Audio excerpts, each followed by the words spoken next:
Why are some Israelis pushing the idea of conquering more foreign land? You may have seen this video of Israeli soldiers raising the Israeli flag over the Lebanese village of Maruna Ras as the army expands its incursion in the country. Or maybe this touching father and son moment caught your attention. הספר אלון ולבנון, אלון ולבנון. בוקר אחד, בדרכו לגן, הצביע אלון על הערים ושאל את אבא, מה הערים האלו?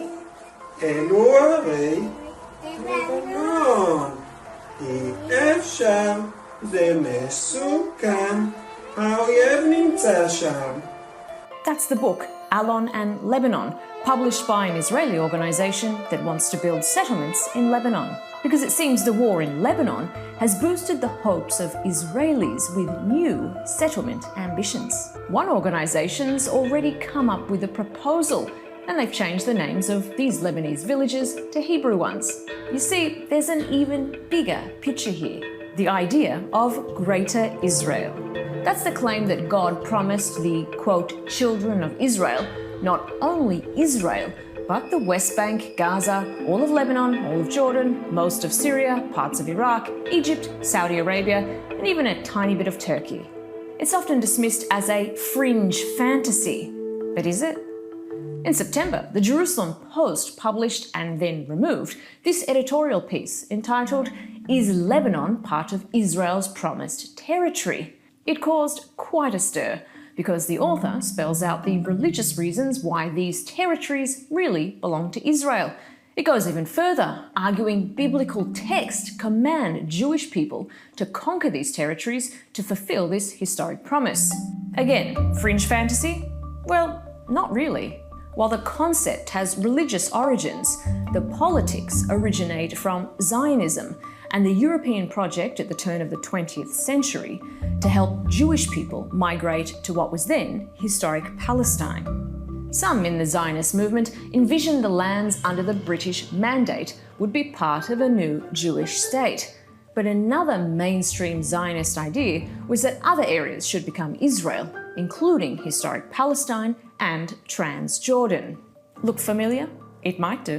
Because that's the map on this podium, where Israel's finance minister and chief settler, Bezalel Smotrich, is speaking. He's repeatedly raised the Greater Israel plan. אני רוצה מדינה יהודית. שזה אומר מה? מדינה יהודית. זה נורא נורא מורכב. זו מדינה שמתנהגת לפי עולם הערכים של העם היהודי. הריבונות של ישראל מתחילה בים ונגמרת בנהר. בשלב הזה, או שבעצם אנחנו גם יוצאים את עבר הירדן, בשלב הבא? בסדר, לאט לאט. כתוב בחז"ל שעתידה ישראל, עתידה ירושלים, להתרחב עד דמשק.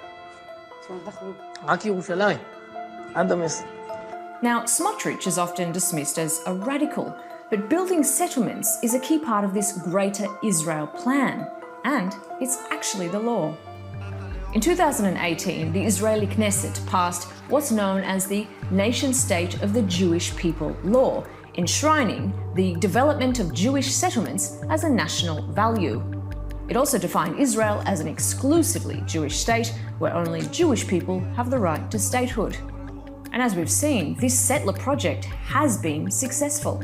Israel now controls or occupies about 82% of the West Bank, where most of this occupation energy is focused. And did you know the Greater Israel map is also one of the symbols of the Herut movement? That was an Israeli political party that merged with Likud in 1988. You know Likud, the conservative party that's dominated Israeli politics for the past 5 decades and is headed by Benjamin Netanyahu. And again, it's not like Israel taking over territory is all that wild. In 1967, Israel doubled its territory after the Six-Day War, and although it was forced to give back parts of the Sinai to Egypt, it still occupies the Syrian Golan Heights and the West Bank. Then in 1982, Israel invaded southern Lebanon and occupied it for 18 years. Israel used to also have 21 settlements in Gaza until they were dismantled in 2005. But the war there has reinvigorated Israelis who want to go back. There are even people trying to sell real estate there. establishing Greater Israel a bit at a time, or even reoccupying parts of countries like Lebanon, might sound a bit far-fetched. But as the war on Gaza has shown, just about anything is possible when the world looks away.